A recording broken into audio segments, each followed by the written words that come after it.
Hello, everyone. Welcome back to another episode of the Recovery After Stroke podcast. My guest today is Shane Duffiny, who contacted me initially to thank me for the podcast and tell me how it has helped him navigate recovery after he experienced an ischemic stroke aged 42.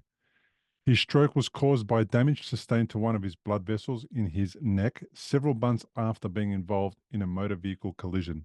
Today, he joins me to share his stroke recovery story. Now, just before we dive into the interview, I'd like to take a moment to mention my book, The Unexpected Way That a Stroke Became the Best Thing That Happened: 10 Tools for Recovery and Personal Transformation. It's a collection of inspiring stories from 10 stroke survivors showcasing their incredible journey from adversity to personal growth, covering everything from nutrition and exercise to handling the emotional challenges. This book is a beacon of hope for those on the road to recovery. For more information, you can check out recoveryafterstroke.com/book or simply search by name, Bill Gassiamas, on Amazon. And now it's on with the show. Shane Duffiny, welcome to the podcast. Hey, thank you, Bill. I appreciate it. It's good to be here. It is really good to have you here. Thank you. Tell me a little bit about what happened to you, Shane. Uh, you know, in the short version, at a relatively young age of I think I was like 42 at the time, I had a stroke happen. It was caused initially. It was actually caused by a car wreck. Somebody decided they didn't want to pay attention on the highway and ran into my car, and I guess the whiplash from the wreck caused some internal arterial damage that went undiscovered. And in my understanding, without using big medical words, artery started building up a scab, and 5 months later, the scab broke free and got stuck as it was flowing through, went up through my brain, and then came back down and got stuck on the way back down. And that's as pretty far as my medical knowledge goes about strokes at the time, actually. And so it's a little bit better now, but that's Yeah. that's what happened. And yeah, and so I had a full complete ischemic stroke. I was just driving to meet some friends at 7 o'clock at night, and the world fell out from underneath me. Yeah. Was there anyone injured after the collision? Uh, no, we all walked away. Nobody was injured. I was driving a big old truck, and I don't know what kind of car he was driving because we couldn't tell. I couldn't tell what it was. His car was totaled. So safety gear worked great for theirs. Everybody, I know I had my seatbelt on. It's just something that happens. Actually, according to the doctors, it happens. Like the damage from the whiplash happens to a small percentage of people. Specifically, the small percentage of people have their artery flowing through the spine, but at one point, for a small percentage of people, the artery like pops out from the spinal column, and like this little loop, and then goes back down. You probably know all about this. No, Um, not about that one okay, specifically. Yeah. right. And so for those that small percentage of people that have that's very minor genetic defect where the artery comes out, it loops around the spine and goes back into the spine. Ah, Um, and so if your neck is pushed just far enough, just quickly enough, it'll, instead of like when the spine is like starting to pinch on that artery now, since it's outside of the spinal column, normally it would just slightly push it out of the way, push the artery out of the way. But if it does it too quickly, it'll pinch hard enough that it will cut the artery wall, the internal wall, because I guess there's yeah. layers of the wall. It'll cut the internal layer of the wall, and that's where the body goes into self repair mode and builds up a scab and tries to repair that. In my case, it didn't repair itself, but it did break free and get stuck, and that turned into a stroke Yeah. for me. But yeah, I was 42 years old, had no cholesterol problems, had no high blood pressure, which is shocking. The doctors, when I walked in, and somehow I walked into the hospital because I was like, I think I'm dying. And there happened to be an emergency room 3 minutes down the road. And it was like, okay, can wait 45 minutes for the ambulance, or I can see if I can make it 3 minutes down the road. And the doctors were like, you can't be having a stroke. You have no, you're not old enough. You have no I mean, you're kind of fat, but you have no cholesterol, like zero cholesterol. They tested me 3 times because they didn't believe their tests. And you have no high blood pressure. And it was the nurse. The nurse actually was like, he is having a stroke. We need to put him in the MRI machine. And she insisted on it. She saved my life. She saw it. Wow. So The yeah. how long before how long was the duration after the collision and the onset of the stroke? Oh, okay. Um, that was 5 months. It was 5 months, almost to the day.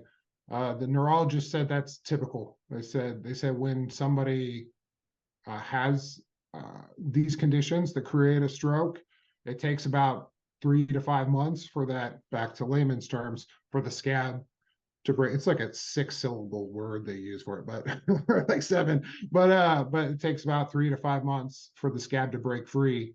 And it either just continues on flowing through the system and passes through and doesn't get stuck, or it gets stuck. And but they said it's a one-time occurrence. Like, even though, like in my case, the arterial tear didn't didn't actually heal. I still have the arterial tear. He said, I swear this is like sci-fi. He said, my body, my brain knows that in the process of trying to heal the artery, it almost killed itself. And so it will not try to heal the artery again. It will not try to build up a scab on that artery again. It's a specific type of white blood cell that it releases to specifically heal arteries. And he said it will not do that again because it knows it almost kills. Because I was like, wait a minute, what if it's still there? What if it tries to build another scab, and that scab is going to break off eventually anyway, and it's going to get stuck right behind the other one? And he was like, no, it won't happen. He said your body the body is like, no, brain is very self-preserving. It will do everything. It will not do that again. It'll do That's everything it can to save the brain. that is amazing that it does that.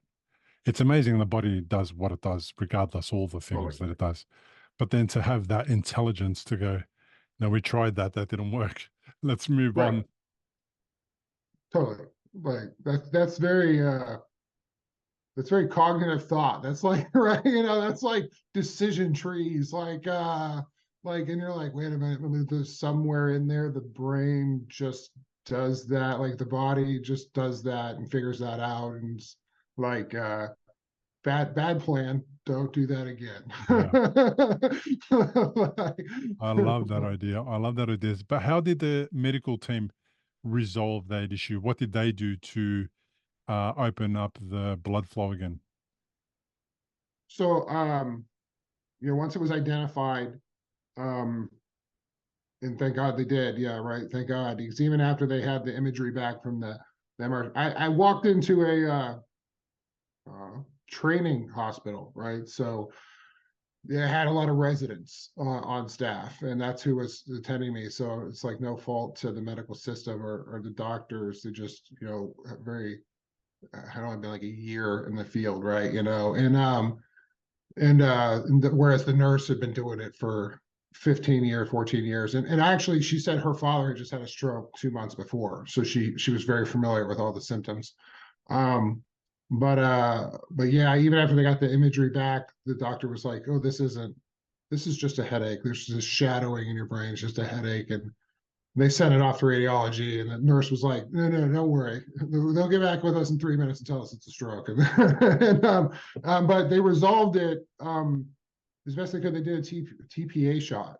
Mm, So I'm sure you're assuming you're familiar with that. yeah. But for people who might not be, like, the TPA shot is, my understanding of it is, it's like a souped up blood thinner with a whole bunch of um, stuff in there to try to break up the clot and try to get your body to want to flow blood. Mhm. Yep. And it's very dangerous. It's actually, and please don't let what I'm going to say ever limit anybody from saying, because you got to at least here you have to say yes to it. If you're conscious, you have to say yes, I want the shot. Mm. And so they were like, hey, do you want this shot? And again, back to the doctor not having a lot of experience. It was like, hey, I'm supposed to ask you, do you, they told me I need to ask you if you want this shot. And I was like, what shot? What does it do?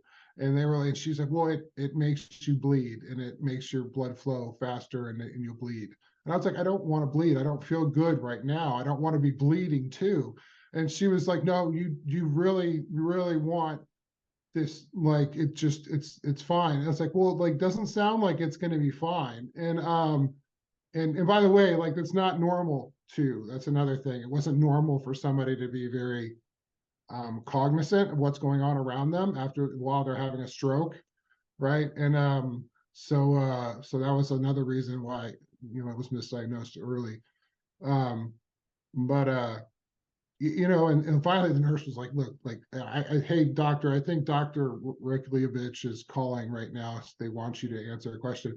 So the intern or the resident left, and the resident left the room, and like the nurse just snatched me up off this tiny little nurse snatched my massive frame up off this table and was like, she goes, what do you do for a living? And I was like, I'm a business development manager for, I don't know, I threw out some big fancy likeness. And she goes, oh, so you walk and talk for a living, right? And I was like, yeah, I do. And she's like, well, you won't be able to do that tomorrow if you don't take this shot. And it like dawned on me, like I understood all of a sudden where the urgency, the nurse just kept like pushing urgency on the doctor and pushing urgency on the rest of the nursing staff.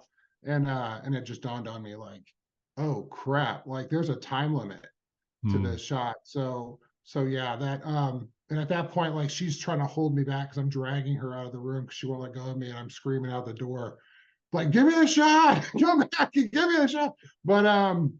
But yeah, so that was the TPA shot, and it didn't actually dissolve the clot. To your question, it didn't dissolve the clot, which is one of the things they hope it does. Um, they believe it like later on they kind of they guessed it it's another back to magic, right, back to some science fiction stuff. My body, my artery built a brand new blood vein, blood vessel that bridged around the blockage. So like the blood vessel, like, so, and he could see it. He said it looks like it actually built the bridge to go behind the clot, the blockage, and it went and it attached, it built a bridge to a separate uh, artery or vein that was running next to that artery. So it built, and he said it thinks it built like a Y. So it's actually discharging, so it's flowing around the blockage and it discharges on the other side of the blockage.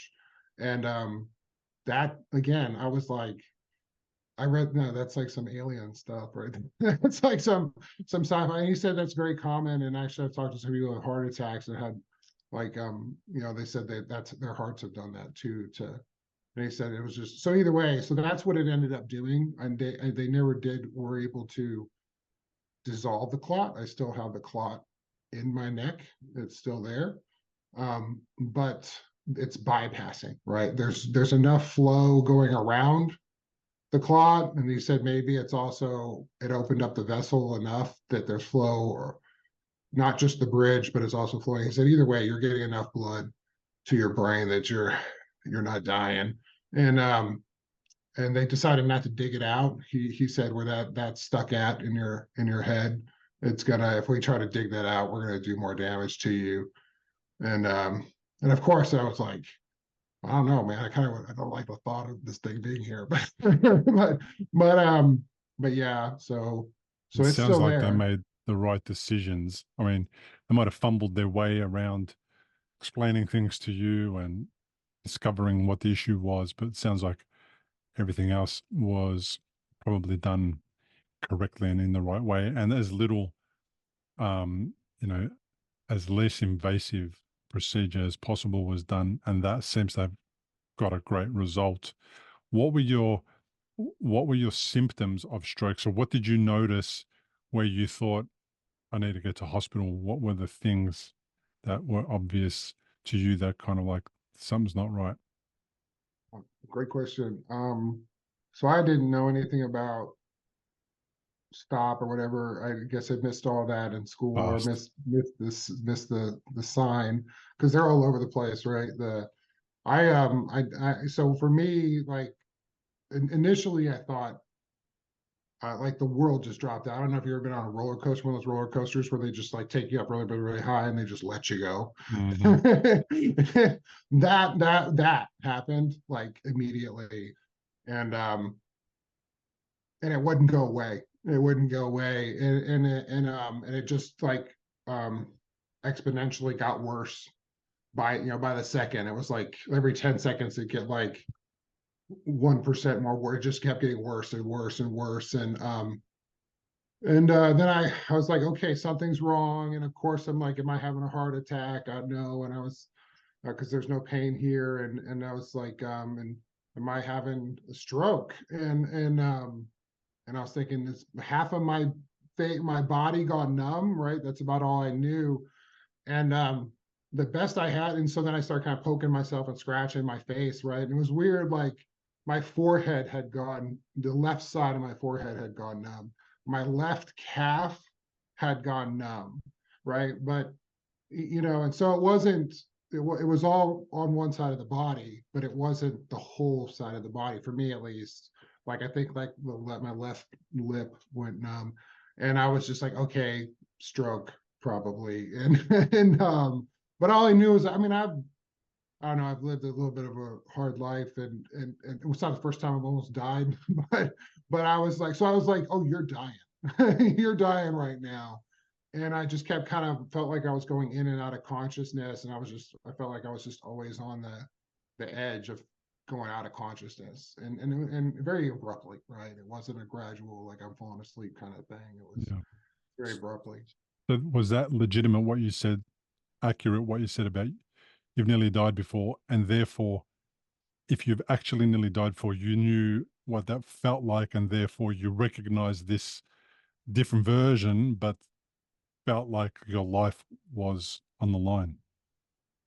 Yeah, definitely. I've I've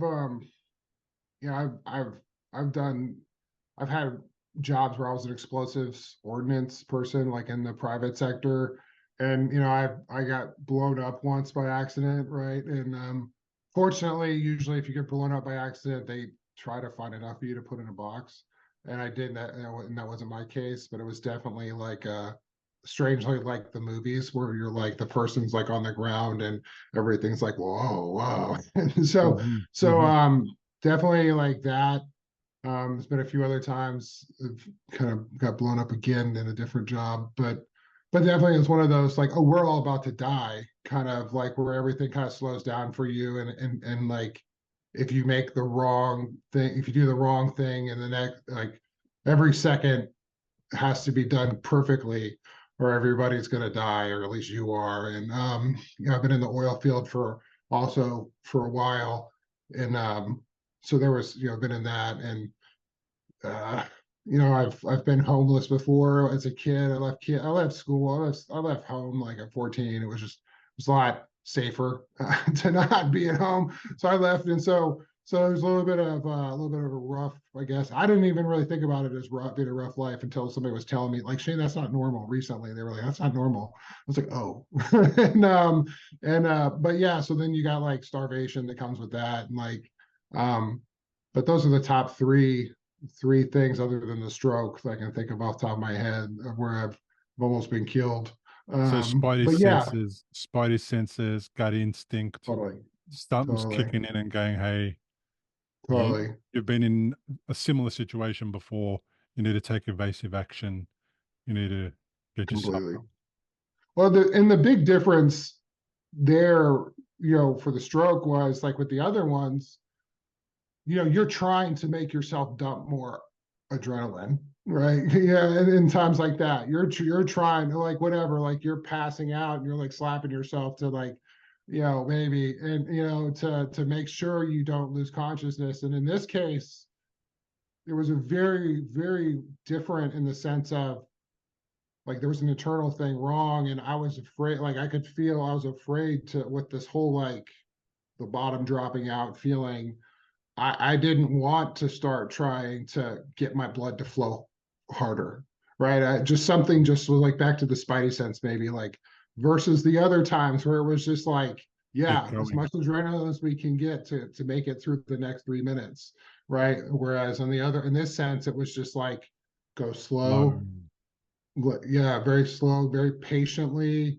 Like I was in my car, I was driving my truck, and it was just like I had one hand on the door handle and the other hand like between the shifter to throw it in park. So I was like, if you start to go out completely, fall out of the truck into the street so somebody can find you, right? Like, and I was trying not, and I was intentionally trying not to psych myself up because I knew something was wrong. It was just like every heartbeat, that's when it would get worse. Right. And I think that's probably why I was like, don't try to psych yourself up. Don't try to get your blood flowing. Cause it was like every heartbeat, it was like, oh crap, I'd start blacking out. And shoot, yeah, remembering that now. But yeah, I was just like, so it was like 3 minutes getting down the road. Like if you start going out completely, try to fall into the street, and hopefully your truck doesn't hit anybody as it drives I love that. off. If you've had a stroke and you're in recovery, you'll know what a scary and confusing time it can be. You're likely to have a lot of questions going through your mind. Like, how long will it take to recover? Will I actually recover? What things should I avoid in case I make matters worse? Doctors will explain things, but obviously you've never had a stroke before. You probably don't know what questions to ask. If this is you, you may be missing out on doing things that could help speed up your recovery. If you're finding yourself in that situation, stop worrying and head to recoveryafterstroke.com, where you can download a guide that will help you. It's called 7 Questions to Ask Your Doctor About Your Stroke. These 7 questions are the ones Bill wished he'd asked when he was recovering from a stroke. They'll not only help you better understand your condition, they'll help you take a more active role in your recovery. Head to the website now, recoveryafterstroke.com, and download the guide. It's free. I love that idea that you are able to kind of be cognitively capable enough to make all these really important decisions, slow yourself down. In fact, by slowing yourself down, you probably made it easier for your blood to receive oxygen instead of constricting your blood vessels, going into stress and all that kind of stuff. Your blood was able to flow and still support the rest of the brain. Um, your heart was able to do its job, just normally and calmly. Yeah. Probably didn't Wow. spike adrenaline or cortisol or anything like that. You just, went through nice and steady. And that's probably the best thing to do. You got to the hospital. And when you got there, what did you say to them other than, did you actually say I'm dying, or did you say I'm having a stroke, or what did you say?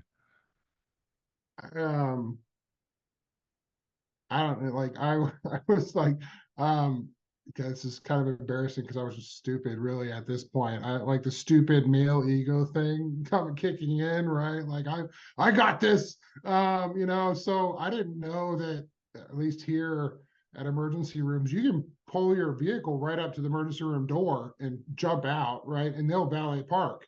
I didn't know that. So like I go find the parking deck.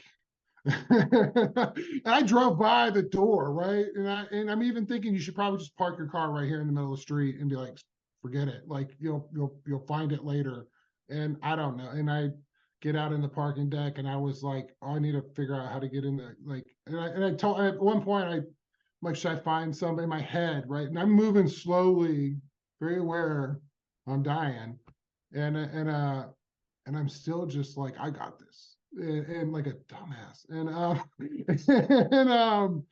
I was like, oh, maybe I should look for somebody to ask for some help. And it just like this, I told myself in my head, I said, if you end up dying in the parking lot because you didn't ask for help, you're an idiot. And I was like, oh God. And that's when I just saw the first door I saw and opened it and walked in, and there was this long high hallway, which was a very surreal walk for me to go down the hallway to find somebody, very much those very classic life flashing before your eyes, like, oh gosh, I really, there's some things I need to do better with my life kind of moments, and some things I need to put more value in, kind of moments. And then finally I found somebody. I was like, is this the emergency room? And they were like, no, it's not. You got to go out that door, go back down the hallway, take a right, go out the door, and go around the corner, and you'll find the door. And I was like, okay, thank you. And I'm like slowly turning and walking, and somebody hollered out, do you need help? And I was like, yeah, I think I'm dying right now.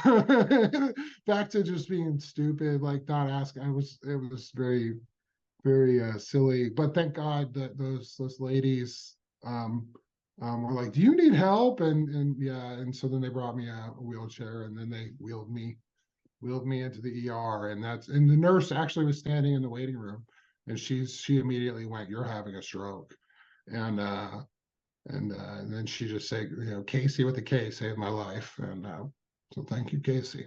Yeah. How long were you in hospital?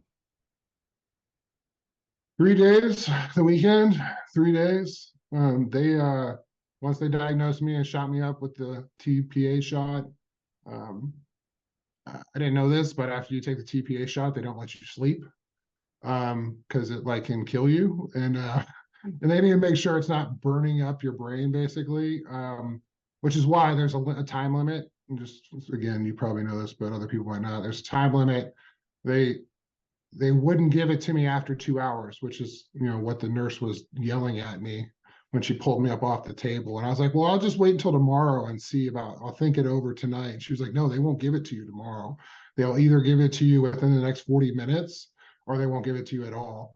And, but, so I've been awake all day till 7 o'clock. Now it's like almost 9 o'clock at night. And, they're like, okay, now they just put me I was there the whole weekend. They stuck me in the ICU for the rest of the night or for the rest of the weekend, and they kept me awake. Those ladies in charge of the ICU, they slapped the shit out of me.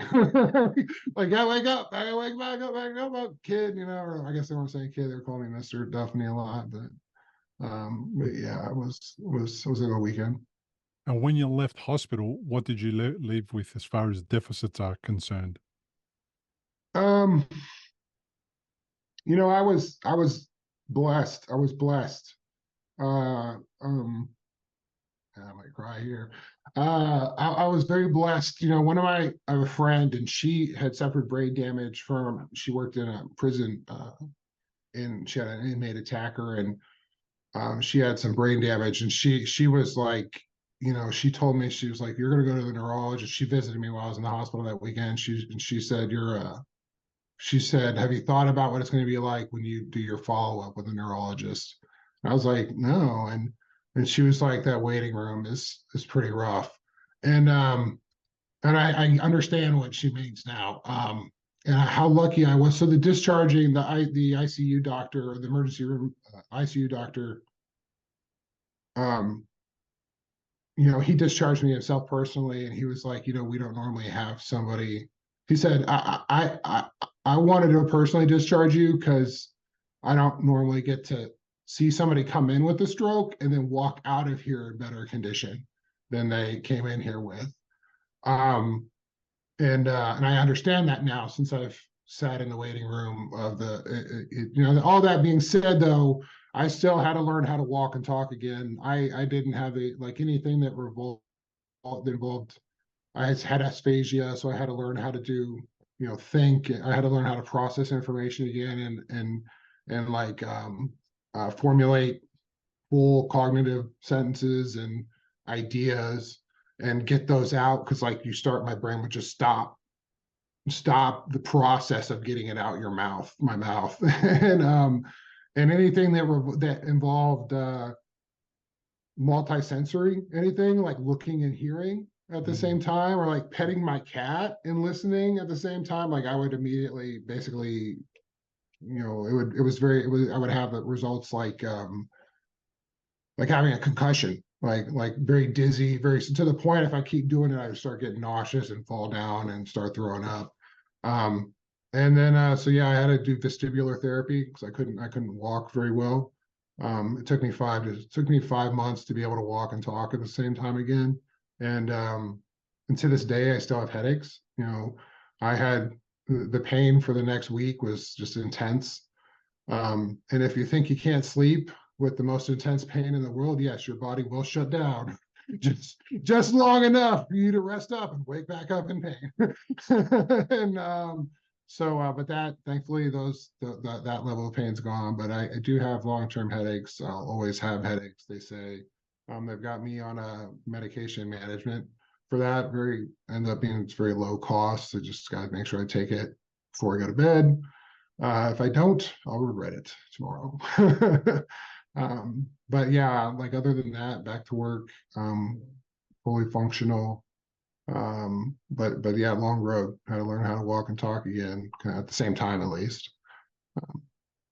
You said earlier that you've almost come close to death a few times, but it sounds like this time it's impacted you differently. There seems to be a little more of a emotional or a mental impact, and I'm not talking about cognitive, I'm talking about like psychological impact. Is that accurate, or what's going on there? Yeah, maybe you can relate to this. I was reading some of your stuff and your like the title of your book, or at least the first one. And I'm probably like I thought at least I still feel maybe I am. I'm probably like the only person in the history of the world that like was so thankful he had a stroke, right? Because I mean, personally, I think there's a lot of other ways to have a midlife crisis. You could do it without having a stroke, but for me, it took a stroke, and I was but I was even ridiculously so a driven person. Like I said, I left home at 14. I hadn't had nothing my whole life for a long time. And at some point, like in my late 20s, I just kind of was like, okay, you're going to change everything. And I became very obsessed with finance and business. And, I went from being the guy who sweeps the floor at the company I work for and to being in charge of the Northeast area in Canadian business development. And it was just like, so very driven, went from nothing to financially nothing to being okay, being pretty okay. And just learning, and to the point where nobody wanted to be around me anymore, except for the business people. But none of my friends, none of my family, my family was like, dude, we don't want you to come over for Christmas. All you want to do is talk about work, and I mean, they're not being mean, but just to give you an idea of how difficult it was for me to be human around with other people, and you were and so annoyingly now it's very different. You were annoyingly kind of like, you just shop talk all the time, just shop talk. Yeah, It was your identity. It sounds like it was like ingrained in you. Totally. And it probably gave you a lot of safety, because going from homeless to having financial freedom and being able to put a roof over your own head is a really important thing for you, because you didn't have that. Now you have that. You know what it's like to have it. You'd rather have it. And then it's like, I'm going to do everything I can to keep having it and dedicate your life to it. And as a result of that, you alienate other people because you can't relate to them and they can't relate to you. Yeah.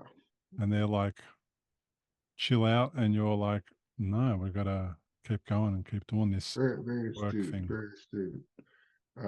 Yeah, and to be honest, like I knew it, and I didn't want to be that way anymore. I didn't want to keep losing loves in my life, and good people who care about me, and I care about them, trying to get away from me, right?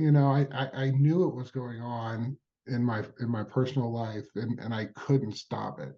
And I tell the story. I remember getting down. I have a bay window at my house, and I remember getting down 3 days before the stroke. I got down on my knees and I just begged God, just make this. It was like an addiction. was totally like an addiction. And you're very accurate. Like all the introspection I've had these past 3 years, I agree completely with everything you said about where some of that root cause was coming from. But I remember like on my hands and knees praying, like, God, please, I cannot on my own make this stop. Make this stop. And I remember I sat down right after that in a chair and I thought, man, how stubborn are you? And I thought, how hard does God got to whop you upside the head to get it through? And I was like, I'm fixing to have a heart attack. I'm thinking 3 days later I had a stroke. I can relate to that completely because I would have described myself as somebody who was a head case, totally in my head, overthinking, thinking that my head's going to resolve all the problems. Like your cognitive brain can't resolve emotional problems. Your cognitive brain can't resolve whether or not you've got the guts to make a hard life decision or um, an important life decision. You have got to have the guts to do that. And for emotional problems, you've got to have the heart to do that. You've got to be able to go where it's painful and make emotional decisions, right? And I always thought my head was probably overdoing it, had taken all the tasks on and it was overruling my head and was overruling my gut instinct, right? And I couldn't break out of it. And when my head had the two first bleeds, I felt like it had gone offline, completely offline and spaced out, like in a different time zone, in a different, you know, planetary warp. Like I don't know what it was. It was just out of this world. It was something completely different. And going completely offline meant that my gut instinct and my heart was sort of starting to come forward and start to express themselves and like say, all right, now here's our opportunity to get back some of our power from the head. And it's like, it was such a blessing because I had things I needed to fix and resolve, especially personal problems that I had that were minor in comparison to some other people, but with important people like my kids and my wife. Where I was a complete head case, I give them a hard time over everything all the time for no reason. Come home and look for problems and start being angry and yelling and all that kind of junk. My kids were teenagers, right? And I could see, I knew that it was going to create a divide between us. And I had no idea how to change myself, how to stop being that idiot that always found myself in the same place all the time, causing the same um, like irritation in the family. Yeah.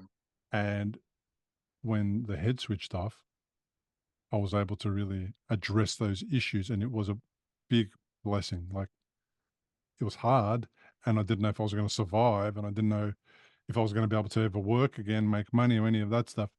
There was so many uncertainties, but there was one certainty and was that I was going to be able to address all the emotional stuff that I needed to address. Wow, that's a beautiful story. But just to get very great summary to get across and to express to me that journey. It sucks to be it sucks to be on the front end of all that, knowing knowing that this is what's going on and like I can't fix it, and then I'm assuming that it's better now for your family and your personal life. And so that's why I was saying it's a beautiful story, is I'm assuming that part. It's better because what they've seen is the actual effort that I made to make things better, to apologize, to accept when I was wrong, and to give them a break because they're kids and they're making mistakes, and that's how they grow up and that's how they learn. And to just get off my wife's back, with just being parenting differently, um, and me thinking that there's only one way to do things, it was my way. And what that did is they accepted my apology and then they gathered around me more. Like they became closer. Wow. They were able to say, hey, I'm going to go hang out with the old man for a little bit, and talk about stuff or whatever. And they were able to come to me because I was vulnerable and express to them my personal and emotional and mental problems. They're able to go, okay, well, I've got an example now of what a man, because they're both boys, they're both men. This is what a man can do if they want to.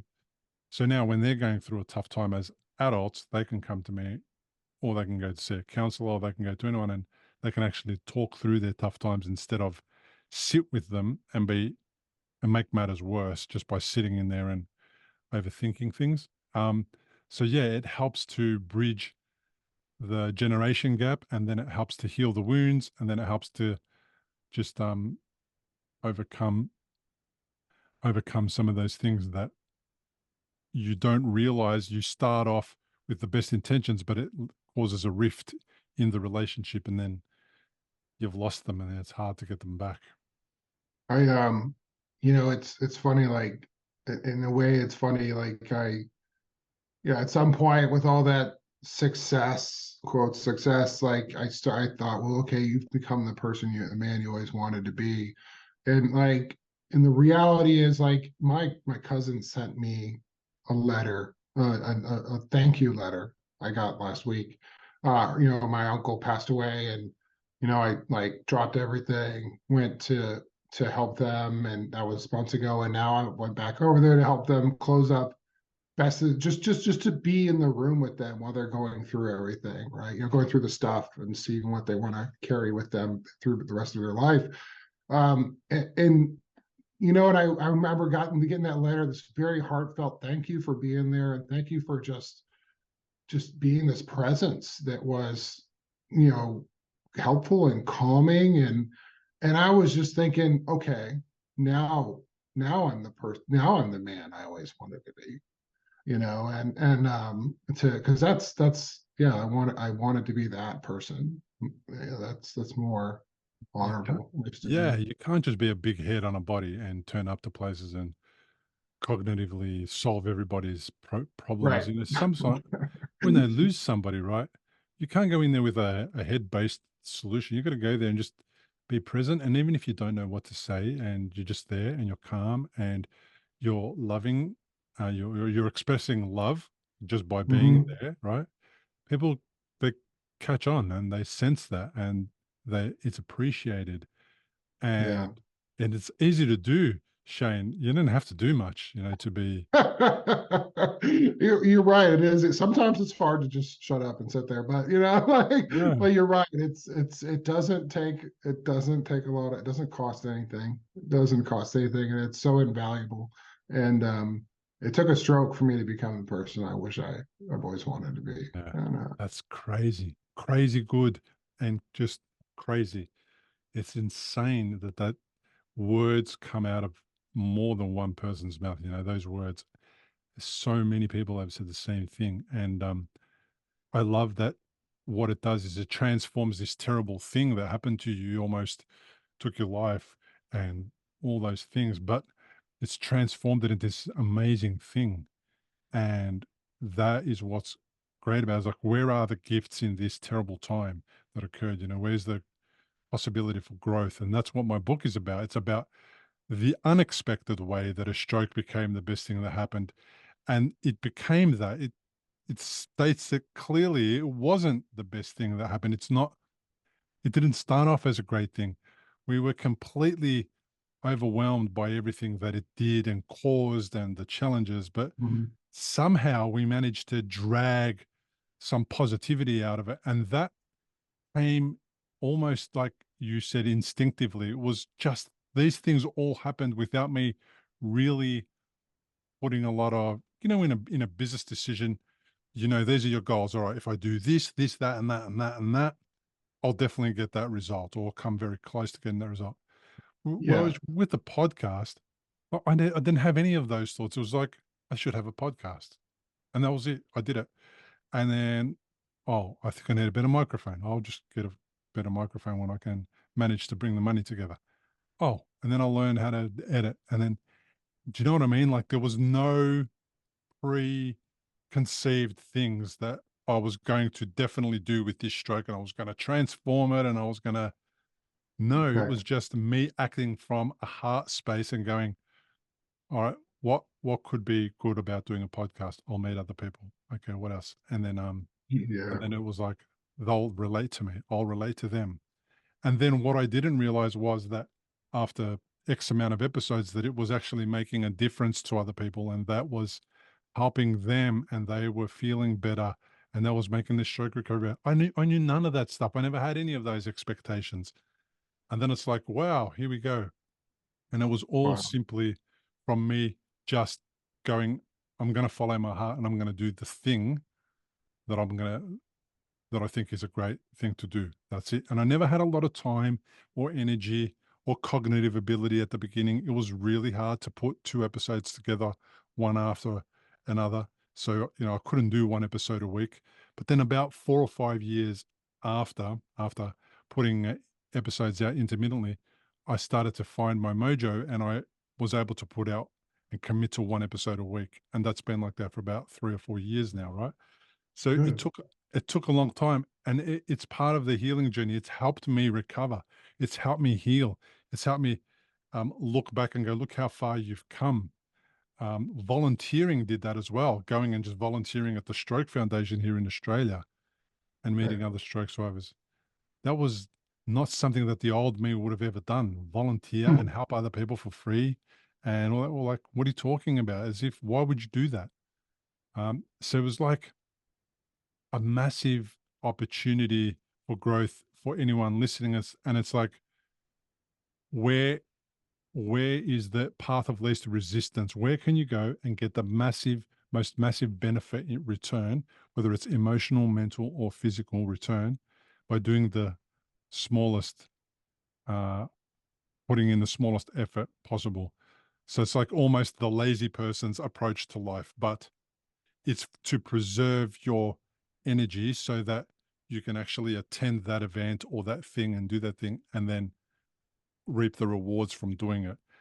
Um, it's just the episode I recorded before this one is with a lady who teaches yoga to in an adaptive way to people who've had neurological issues, whatever they are. Okay. And she talks about like going to adaptive yoga. It's actually got nothing to do almost with the part of the process called yoga. She says the benefits far outweigh the yoga part of it because it's community, it's people understanding, it's chatting, Okay. it's getting ready, it's finding a way to solve a problem like how am I going to get dressed on time, or how am I going to get to the event on time, or what am I going to do when I get there? Like it's all these other peripheral things that you don't pay attention to, you don't notice, Oh, that okay.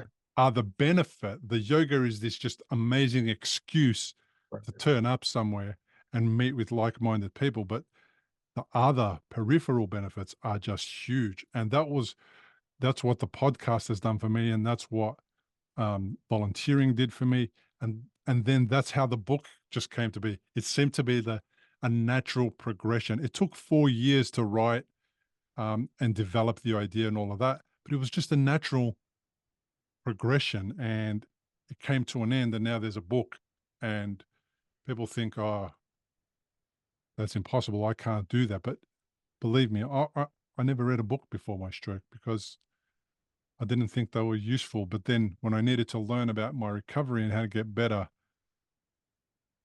that's all I did. I dove into books, and I became educated, and I learned all because of the stroke.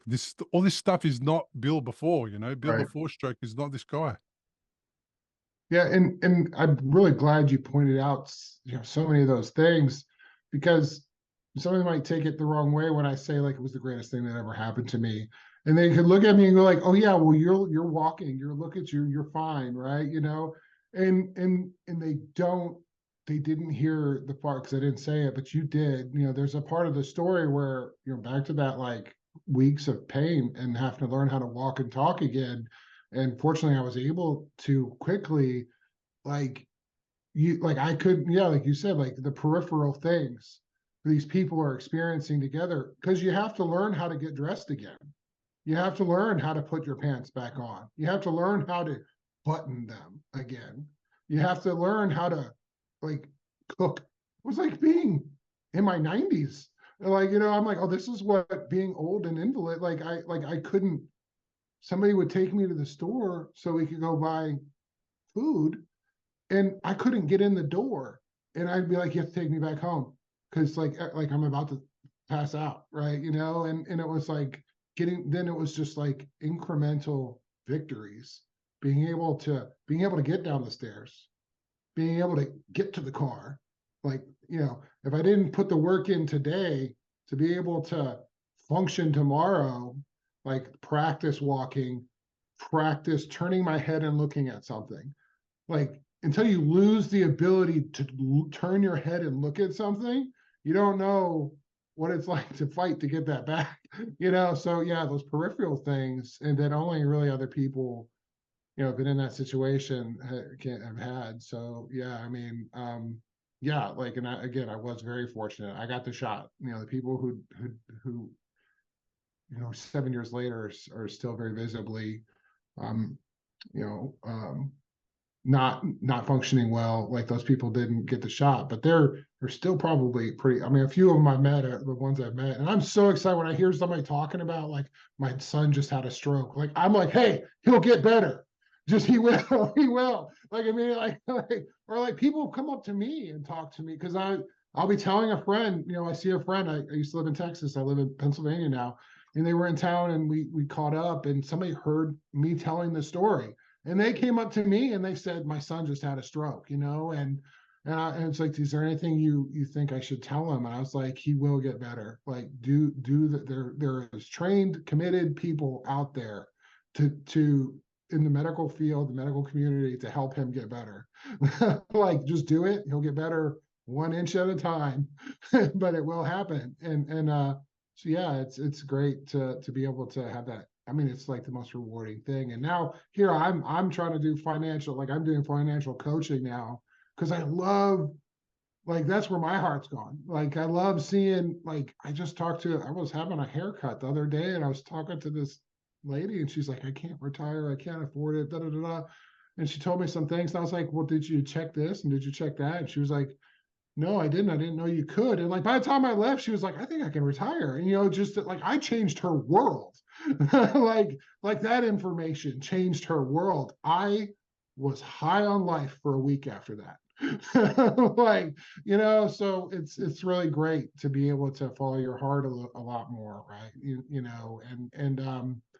And reap the rewards, whether they're financial or whether they're just so, like I said, I was high on life for a week from an 8-minute conversation. And I love what you said about reaping the rewards. It's like when something is really difficult, you can't walk and the deficits have caused problems for people. And it's in that fight. No matter if you're fighting for better movement, more walking, more flexibility, more whatever, there is always a positive payoff. You do get something out of it. And if you judge yourself by, I'm not running like I used to run before the stroke exactly the same, then you're going to feel deflated. But if you're understanding that you're able to continue fighting and improve incrementally, and you may not get back to before stroke, what it was like before stroke, but you can continue to improve always. Well, there's when you have the guts to go after that, you do definitely, you get rewarded. Your effort doesn't go wasted. That's not how it works. When you go after something, you learn something, you grow, you get challenged, you prove yourself wrong. Um, and it's really important to not judge yourself by what you were capable of previously, because stroke happened and your character now gets the opportunity to build itself from what you do now, not from what you did in the past. This was like such a huge, some of what you said is such a huge factor on, I thanked you. I sent you an email to thank you because, of course I start looking some of this stuff up after it happens to me. And I saw these headlines on YouTube and for your podcast and I was like, and I watched some of it and what I could, and I was like, okay, these people, just like my friend, they're talking about they got better, and they're all happy, and admittedly, I was happier 3 days after my stroke, unable to walk or talk and in intense pain than I was 3 days before my stroke. because there was just such a life change that I'm like, I want to spend time with my niece and nephew, right? I don't want to like skip Christmas anymore because I got to go finish this deal, right? But you know, and you invited me to be on this podcast, and I you know, I took forever to really sign up for that. And you know, what brought me back to make sure I signed up for that was because one, you know, looking at through the lens, and thank you, but but also I saw somebody in my neighborhood. Man, I'm gonna cry again. I saw somebody walking in my neighborhood, and I was driving, and I saw her as I passed her. She was like had this weird shuffle gait, limp with her left leg, and her right hand was not really functioning, and she was trying to keep it up, and you know, and you know, so her face wasn't really functioning correctly, or it just was in this weird position. And then I saw the determination and the drive in her eyes, right? You know, this older, slightly older lady, and I saw that determination and drive in her eyes of like, I will be able to, I will learn to do this again, right? You know, and I recognized, I should say, I recognized it, and I thought to myself, like I thought, you're gonna get better. Like you're gonna get better. You're eventually like what you're doing now, those little incremental. Admittedly, it was a war of inches for me, and it's gonna be a war of inches for her. But I just thought like if one person could hear you will get better. Like that's why I made sure I signed up on your calendar, and was just so I could give back a little bit and just make sure somebody hears that. Like you will get better. You know, it won't feel like you may. And really, the reality is, like for me at least, like every day that I did the work that I was being told to do at home, the physical therapy work, like I could tell the following day I was a little bit better, right? Just a little bit better, and which was incredibly encouraging. So, like, if you're at home and you happen to catch this podcast, you know, and you're very depressed, totally understandable. But don't let the depression stop you from trying, because it will get better.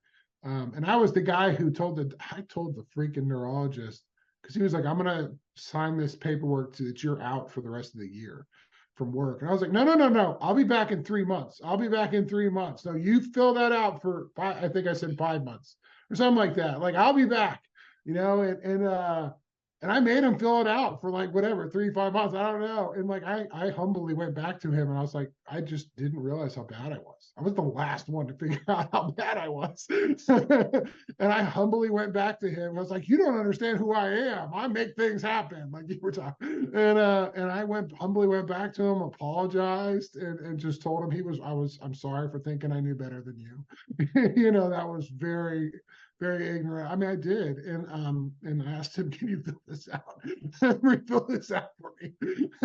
But again, like it's for me being here, it's all about, you know, for those people who are down and depressed, like you know, you will get better if you put in the work, and I hope they do. Yeah, and it's true. And I don't care what condition you're in now, you can always make it better. You can always adjust your um, nutrition and eat better, healthier, whatever, and make sure that you're not making your deficits worse by eating the wrong food or drinking alcohol or smoking still and that kind of stuff. You can really, you can meditate and make your emotional state calmer and better. And that doesn't cost anything, or you don't need to go anywhere to do that. You know, you can do so many things that can improve your situation, even if you don't look like the person that you looked like before. You know, even if you don't feel like the person that you felt like before, you can still experience improvements and benefits. And technology is rapidly changing. You know, I did a podcast episode um, about etanercept a little while ago. It's an injection. There's a Dr. Tobinick in Florida injects people. It was previously a anti-inflammatory medication, which is still used for people for rheumatoid arthritis, and somehow they stumbled across it improving stroke symptoms for a lot of people, and it doesn't work for some people. And that episode has just offered so much hope for people, being able to understand that technology, medicine has moved in a really positive direction towards being able to support us in spaces where it never did before. And then I was watching this clip that was on the Joe Rogan podcast. He was talking about Randy Travis, an American singer who had a stroke some years ago and lost his ability to sing. And now there's AI technology that's been able to sample his voice and turn from his previous records and and the songs that he'd released in the past, and they've been able to create a new release, even though this guy cannot sing anymore and can't talk anymore. And he's just released a song. I don't know if it's very recent or how recently, but they released a song with AI in his voice singing this new song. So I don't know that life's over for stroke survivors. I don't know that you should just put yourself on the bench, and store yourself away and forget about life anymore. I think you should go after things and find a way to solve your problems, because even in that fight, the finding of ways to overcome that, you grow in that as well, just in the fight to find solutions rather than focus on problems. If you focus on problems, you're going to get tons of them. If you focus on solutions, you're going to get tons of them. So it's just about where you put your mindset. You can shift it easily, and that doesn't cost extra either. That's just a free experience that you can have. It sounds like you're very much taken a lot of those lessons and run with them, and it seems like you're thriving and benefiting from them, even though you've been, we'll call it like a little bit scarred or nicked by this thing, and you've got, a physical thing to show for it. There is a physical thing in your brain, right, that has actually been damaged, but it seems like I've seen the scan. There's a little bit smaller than the golf ball size dead spot. Yeah. I was like, so that's dead. And they're like, yep, that's dead. And I was like, that's gonna never come back to life. And they're like, nope, that's never coming back to life. Yeah. So yeah. That part, yeah, right. But around that, what's interesting also, I did an episode on hyperbaric oxygen therapy as well. And they're finding these areas, they call them penumbras, that are areas that are offline, that have been put offline because of the injury and then because of the damage that's occurred in that main spot. And what they do is this particular clinic, Aviv Clinics, in the United States as well. I think they in New York and a couple of other locations. And what they do is they put people through a whole bunch of tests to discover whether there's these penumbras, these areas that can be rehabilitated around the dead zones, so to speak. And if they find them, they can put you through a hyperbaric oxygen therapy sessions. Their protocol, I think, is 1 session a day for 60 days, and people recover some of those areas that have been put offline. So even though it appears as though like the part that's gone is gone, usually it's surrounded by other parts that can be rehabilitated, that can be helped with, again, technology and medicine. So I would encourage people to just leave no stone unturned for things that they can do to recover.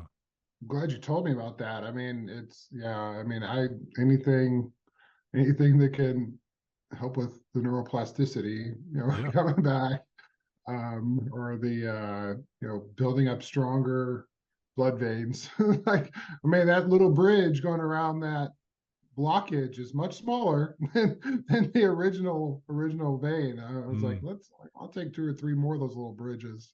Yeah. I can't. And the more you can support them, the better. The more you can put oxygen through them and encourage blood flow, the better. And even then, That's fascinating as well. I never knew that blood vessels do that. That's unreal. I love that. Oh yeah. Okay. I mean, to me, you're like the foremost non-doctor authority on the subject matter. Like you've been doing this a while. Yeah. When they told me that, I was like, that's some sci-fi. That's some alien stuff right there.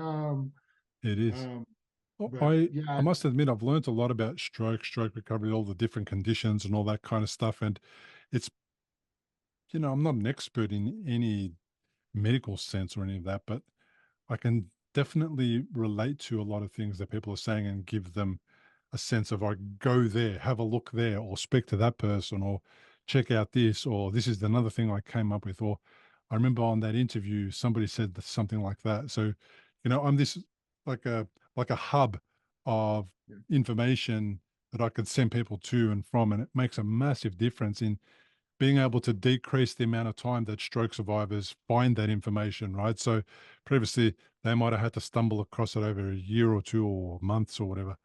And now if they happen to know me or know of the podcast and ask the right question and I answer it, I can decrease that time that it takes for them to get that answer. right. We could, squeeze it into weeks and days instead of years of uh, research and discovery and all that kind of stuff. And it's good because I learned that from my stroke survivors who I've interviewed.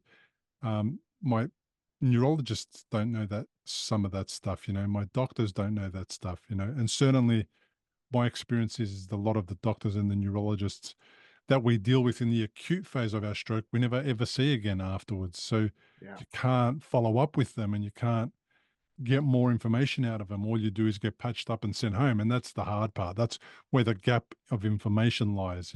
It's not their job to do that. I don't feel like, so I don't want to be too hard on them.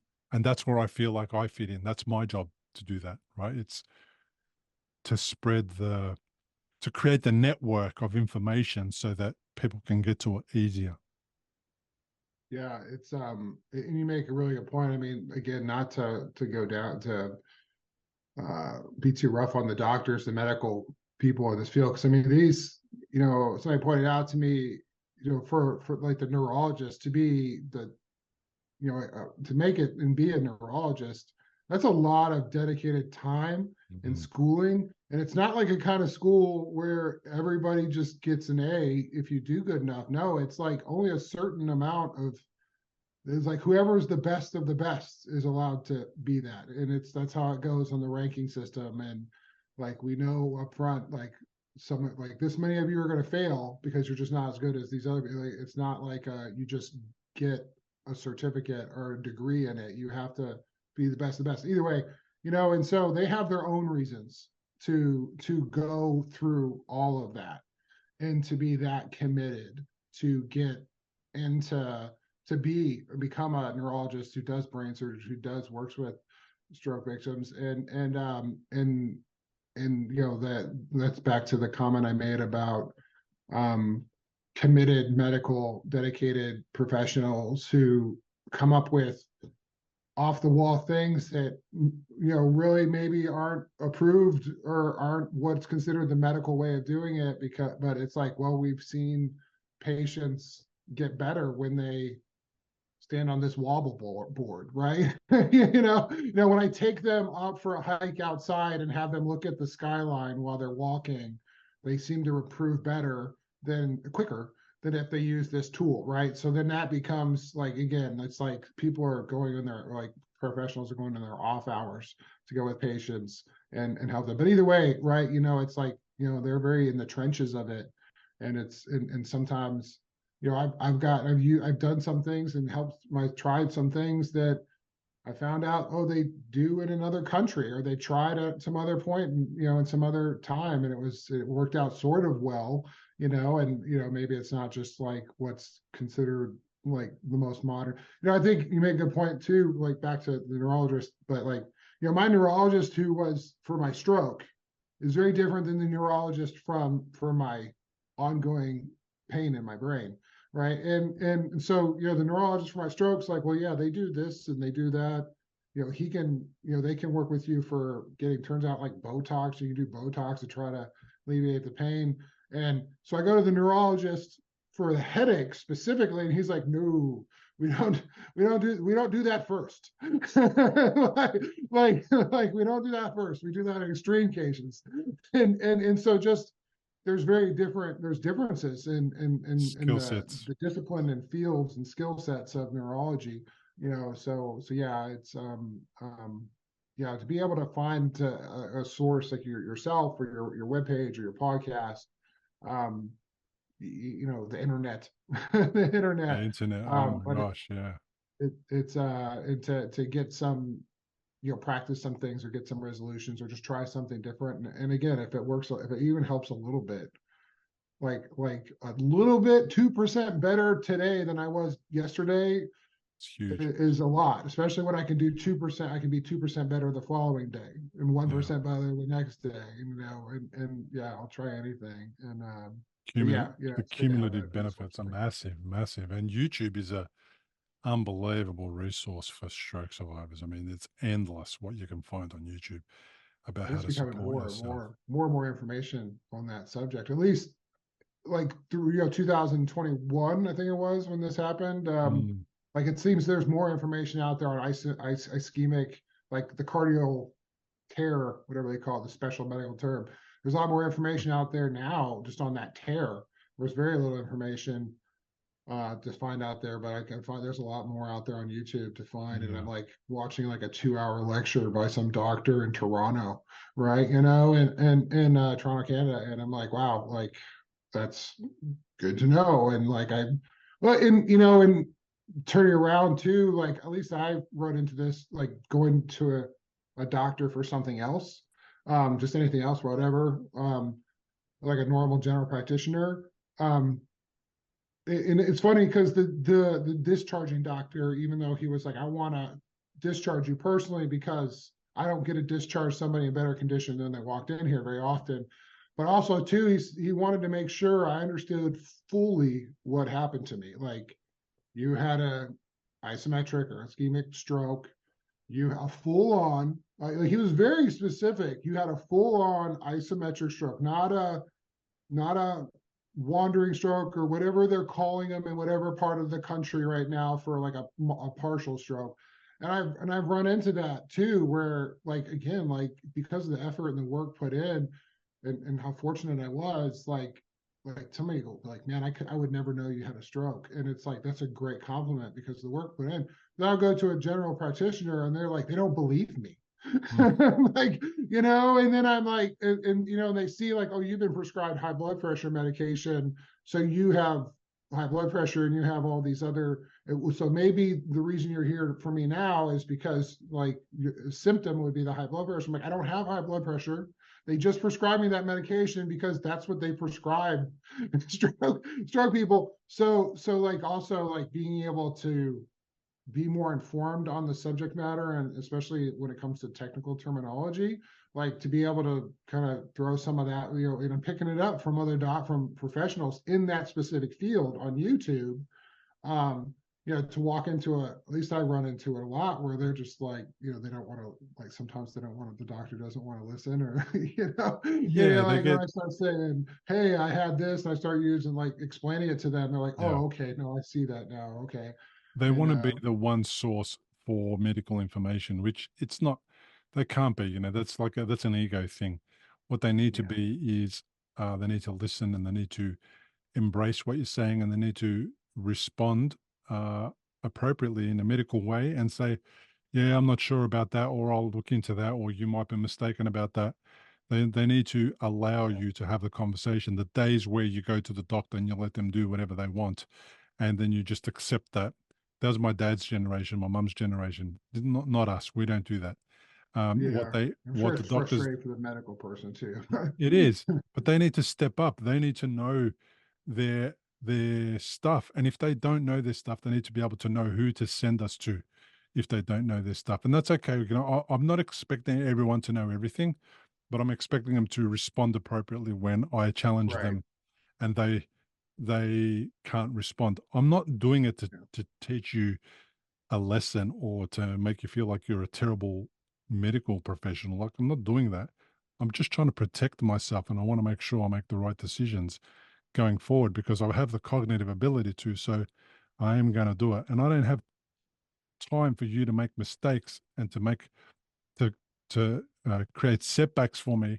I already have enough of those. I need to be Yeah. efficient. So that's all. I'm just having a proper conversation, and I want you to respond appropriately. And if you don't know, I'm not going to hold it against you. I don't expect you to know Yeah. everything.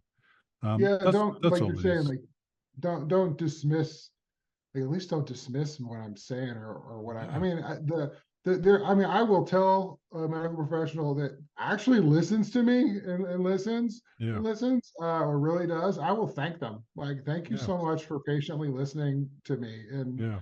And I have run, I think everybody's kind of run into it, at least if the more experience you have with some of the, in the medical profession, the more you might, at least I've run into, where it's like they really get stuck on trying to prove they're right Mm. instead of right, like, instead of like, well, okay, like none of the symptoms are actually at this point pointing to that. Why are you still really working on trying to prove that that's what it is if everything's kind of pointing over here now? Like, Medication is one of those things, right? It's interesting what you said about medication. So there's some protocols for stroke is high cholesterol medication, blood pressure medication, all that kind of stuff. For somebody who turns up because of a carotid artery dissection, okay, and that don't have any of those underlying causes, I would question whether or not you need to take the medication at all. Now, in the initial phase of we don't know what's going on with you exactly, so why don't we take some preventative action? I accept that. I accept the preventative right. action. But if I am not in the risk, I don't have the risk factors. If I don't have pre-existing conditions, why should I be taking a medication? And I think, like in those instances, you should be able to challenge a doctor and go, I think I want off of these things, and this is what I'm requesting. This is what we should do. Let's talk about how we're going to go about doing that and achieving that. If you've got high blood pressure and you can't control it, you should not be off high blood pressure medication under any Right. circumstances, Right. And it's just that's the thing. It's like,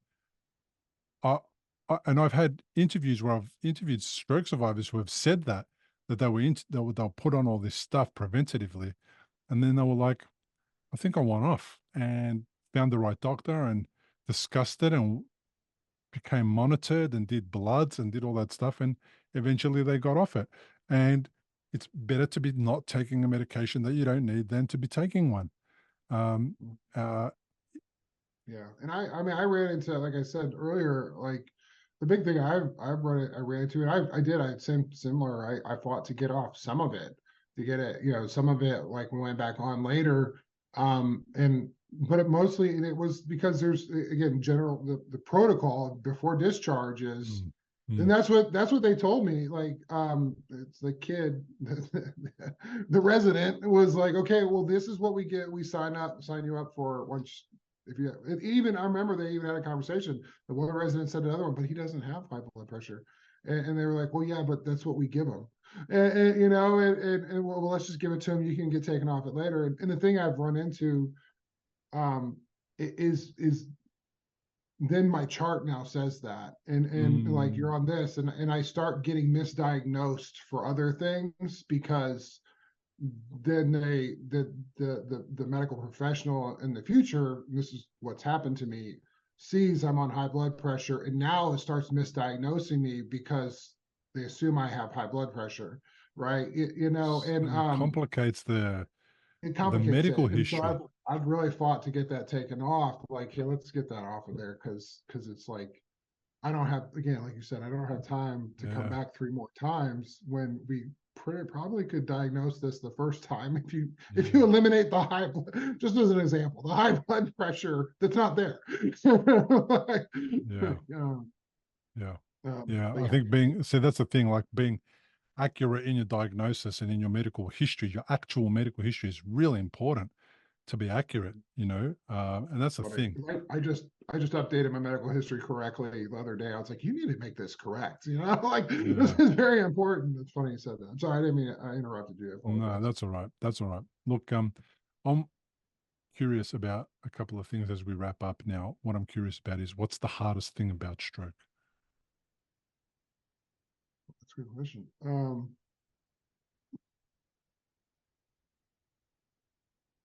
Hardest thing about stroke, and I kind of want to get this answer right for you, the audience. Man, the hardest thing about stroke, you know, I think, you know, I'm tossed up between like not getting depressed through it, right? You know, especially the early phases, you know, and knowing you're going to get better. Because I've said, and I say that, like, especially about the depression, because like I walked into the place like freaking ecstatic, because I was like, this is going to change you for the better. Like I knew it. Like you're not good. Like I remember walking down back to that hallway. I walked in the wrong door, walking down the hallway, and it's just like total cliche, but you know, it's flashing through my mind all the things that I'm gonna miss, like if I don't leave this building, because that was a reality, right? You know, and I was very aware of it. It's like, you might not walk out of it, you might not leave this building alive. And so it was like, you know, the family, the friends, those cliche, but it was so true. And I was just like, and you have not been doing enough of that. And so back to the depression, I was incredibly happy. I was, for being in all that pain and being able to, again, I had to learn how to turn my head and look at things. I had to learn how to do that again. I had to spend weeks learning how to do that. And I still had dark moments, right? You know, and scared, like sad, dark, not suicide. I didn't get to that point, but I could see how somebody would, right? You know, and so I would say the depression, you know, like so many people, I didn't know I had affected so many people in my life already. Like so many people texted me, found out, heard about it from all over the country, all over the US. Because I travel for work. I've just lived all over the place. I've been everywhere in this country. And so many people, you know, my brother-in-law's family, you know, that I met for Christmas one time, they're great people, like texted me heartfelt, hey, you know, I heard you're going through some stuff, you know, and I, you know, you're cared about. Like those were like bright, shining star moments for me in that depression.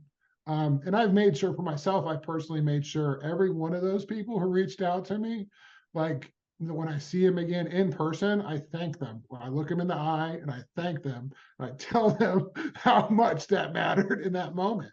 So it was very depressing. And I was probably about as happy as you could be. Like, and it still was very depressing. And those, you know, for anybody else who's watching who hasn't had a stroke, like, yeah, that little text message was very helpful. So yeah, I mean, the depression, I would say, is probably the hardest. In the thought of, I won't get better, I can't get better. Like there's no, like my life is over. My life is over. Like, and it's not. Yeah. Back to why I finally showed up for this, right? Like my life is over. My life is over. That lady walking down the street, and I was like, oh, I know where she's at. She's had a stroke. Like she's like fighting this, and her life is not over. You know, it might feel like it right there, but she's doing what it takes, you know. And it's, yeah, the world is not over, life is not over, and it will get better. And man, you know, and if you really have to have a midlife crisis, buy a Porsche instead. But I would say that, you know, but this will do too. This will work too. But Buy a it will be Porsche, drive it really fast, scratch it, and realize it wasn't the Porsche that was going to make me feel better at 42. right. And then sell it for half of what you bought it, and you know, let it burn a hole in your pocket, and then go, okay, now what? Now what do I have to do? Yeah. Right. Thank you for the So question. what has stroke taught you? Oh, cherish the moments. cherish the moments. Cherish the moments. Every once in a while, I start forgetting that, and I'll recognize, cherish. Take, and I do this thing like, again, I didn't realize how much it was going to help other people, but it did. So like people would come up to me when they saw me again. I do this thing where if I stop cherishing the moments, I mean, I'll make a point in my day to look around my day and find something beautiful in the day. And it might be might be a car on the street. Like my experience, if I put myself in the right mindset, I can find something beautiful in an ugly object. Right. And so I'll take a picture of it and at just that angle where I'm seeing the beauty of that, and I posted on Facebook and I said, I put the view from my window. Right. And people ask like, why do you do that? It's like, because I'm making sure, because I'm forgetting right now, I'm forgetting to cherish the moments and I'm getting kind of depressed with it from it, and I'm making a point to make sure I do. And other people like, man, that really actually helped me out a lot, like it made me start realizing it made me start looking at the world around me differently. So I would say like, that's been the biggest thing is cherish the moments. Yeah, like having a yacht ain't gonna be as like that. I guess it's not worth all that for some Unless people. you But happen to find yourself on a yacht and it's a beautiful day and you're cherishing the moment. that's perfect. Yeah. That's a big thing I've learned. What's a message you want to leave the people watching and listening with? What do you want to tell other stroke survivors? I've I've kind of keep throwing it out there, right? And thanks for asking that question again. I'll reiterate it. You will get better. This isn't the end of your life. This isn't whatever the old saying is, the it's always the brightest after the darkest moments, right? And it's very true in this case. There are like, you will get back. I took me weeks to learn how to turn my head and look.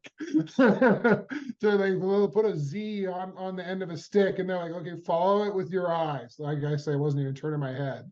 It took me weeks to be able to do that. Like, you will get better, for other stroke survivors out there, and like, and please don't look at the condition I'm in now or hear like and look and think and let that turn into, well, you weren't as bad as me, because or you were never as bad as me. Maybe I wasn't bad off after the stroke is immediately after the stroke as me. Maybe I wasn't, but there are dedicated professionals who are committed, who have made it their life's journey to find ways to help you. And if you put in the effort, and the effort in the beginning is just mentally saying, I'm going to do this, and then eventually you will physically also be able to do it. And I know there's been plenty of people on this podcast that have been worse than I was that have said the same thing.